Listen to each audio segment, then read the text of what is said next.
जो पुरानी मान्यताओं और एक अनजान साए के इर्द गिर्द घूमती है। इसे तसल्ली से और अकेले में पढ़िएगा। आधी रात की अजान और सूना मकान। जैद अपने काम के सिलसिले में एक नए शहर आया था।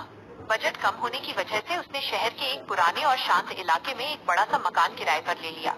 मकान मालिक ने चाबी देते वक्त सिर्फ एक ही हिदायत दी थी, बेटा, रात को मगरिब की अजान के बाद छत पर मत जाना और आधी रात को अगर कोई तुम्हारा नाम पुकारे तो पलट कर जवाब मत देना।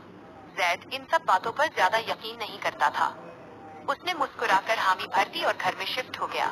शुरुआती कुछ दिन बहुत सामान्य बीते, लेकिन एक रात जब घड़ी में ठीक रात के 2 बज रहे थे, जैद की आंख अचानक खुल गई। पूरे कमरे में एक अजीब सी ठंडक थी, जैसे किसी ने बर्फ रख दी हो।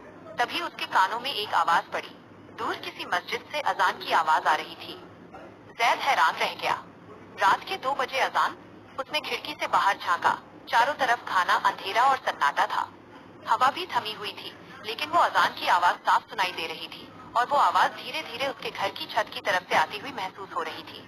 तभी लॉबी में भारी कदमों से किसी के चलने की आवाज आई। घिसट, घिसट, घिसट। जैद का दिल जोर से धड़कने लगा। उसने अपने कमरे के दरवाजे के नीचे की झिरी गैप से देखा। बाहर हॉल में एक साया खड़ा था। वो साया बहुत लंबा था, इतना लंबा कि उसका सिर छत को छू रहा था।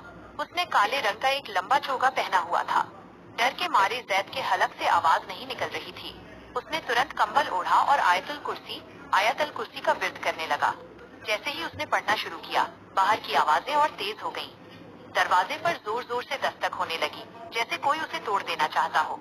और फिर उस साए ने जैद की अम्मी की आवाज में पुकारा, जैद, बेटा दरवाजा खोलो, देखो मैं आई हूँ। आवाज बिल्कुल उसकी माँ जैसी थी, लेकिन जैद जानता था कि उसकी अम्मी इस शहर में नहीं है।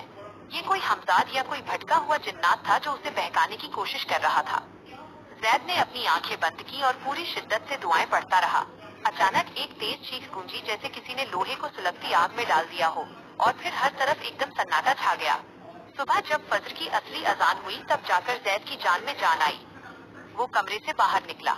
उसने देखा कि उसके कमरे के मजबूत लकड़ी के दरवाजे पर अंदर की तरफ से नहीं, बल्कि बाहर की तरफ से जलने के और गहरे पंजों के निशान बने हुए थे, जैसे कोई